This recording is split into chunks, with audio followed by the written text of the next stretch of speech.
কিলবিল করা এই পোকা থেকে আয় হবে কোটি টাকা। এই পোকা নাড়িয়ে চাড়িয়ে বানানো হয় মাছ ও মুরগির খাবার, আর এই পোকায় তৈরি হচ্ছে কোটি টাকার সম্পদের সম্ভাবনা। এটা কোনো ক্ষতি করে না, এটা কামড়ও যায় না, এটা কোনো ঘৃণার কিছু না, এটা সাহস হইলেই ধরা যায়, কোনো ব্যাপার না। এসব পোকা থেকে পাওয়া যায় ব্ল্যাক সোলজার ফ্লাই, যা পরিবেশে এনেছে নতুন চমক। পরিবেশের ভারসাম্য রক্ষায় হিসেবে আমাদের এই ব্ল্যাক সোলজার ফ্লাই বলা চলে এক ধরনের আশীর্বাদ স্বরূপ।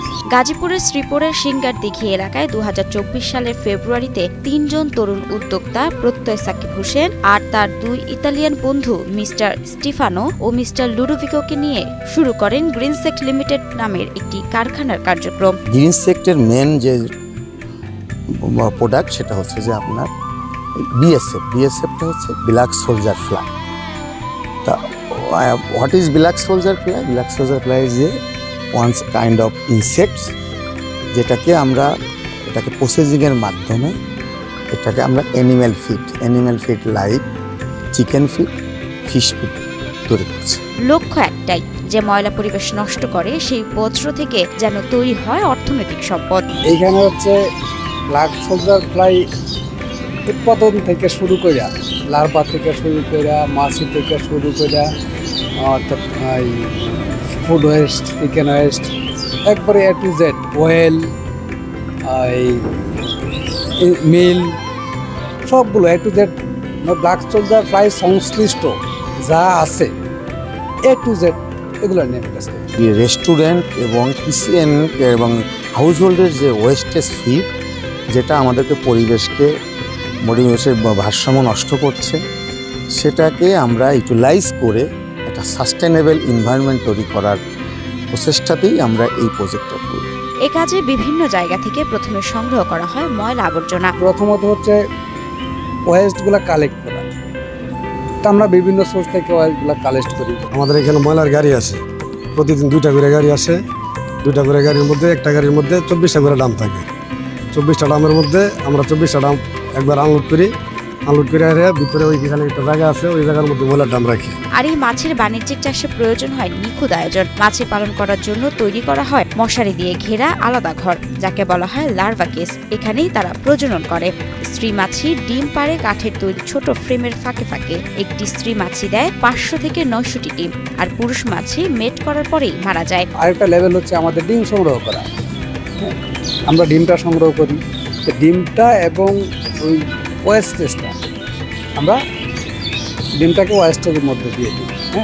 ডিম দেওয়ার 2 থেকে 3 দিনের মধ্যেই স্ত্রী মাছিও মারা যায়। অর্থাৎ হিরন আরো মিনারেল ওয়াটার মাত্র 50 পয়সায় প্রতি লিটার।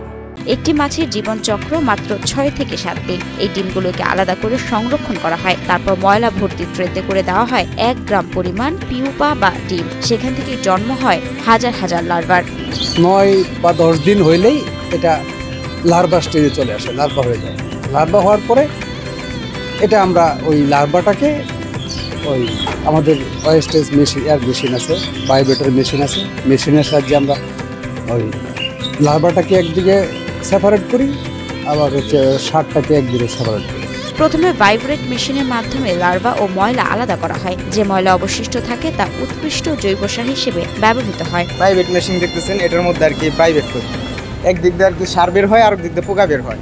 যে পোকাটা বের হয় এটা আমরা আর কি এই মেশিনে আর কি ওয়াশ করি। অন্যদিকে লার্ভাগুলোকে পানির সাহায্যে ধুয়ে শুকানো হয় ড্রাই মেশিনে। তারপর এগুলো থেকে তৈরি করা হয় তেল ও খৈল। তেলটি পশু খাদ্যে ব্যবহৃত হয়, আর খৈল গুঁড়া করে তৈরি হয় মাছ ও মুরগির প্রোটিন সমৃদ্ধ খাবার।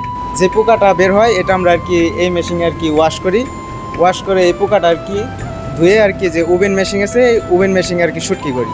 এই মাছের লার্ভা বা পোকা ময়লা আবর্জনা খেয়ে বেঁচে থাকে, আর তাদের শরীরে থাকে 40 থেকে 50% প্রোটিন। আমরা যে ফিডটা পাচ্ছি এর মধ্যে 48 থেকে 50-50% প্রোটিন থাকে। গ্রিনসেক্ট লিমিটেড এখন মাসে আয় করছে প্রায় 15 লাখ টাকা, আর তাতে উৎপাদিত খাবার যাচ্ছে দেশের বিভিন্ন খামারে। একসময় যে ময়লা থেকে আসতো দুর্গন্ধ, আজ সেই ময়লাতেই কিলবিল করছে ভবিষ্যতের সোনালী সম্পদ। Vegetable waste to restaurant waste and even some household waste, we get it delivered to our site in Greensect, where we feed them to our larvae. এ শুধু একটি কারখানা নয়, এ এক নতুন ভাবনা, নতুন প্রজন্মের স্বপ্ন। গ্রিনসেক লিমিটেড প্রমাণ করেছে, যদি ইচ্ছা থাকে তবে ময়লা হয়ে উঠতে পারে দেশের উন্নয়নের চালিকা শক্তি।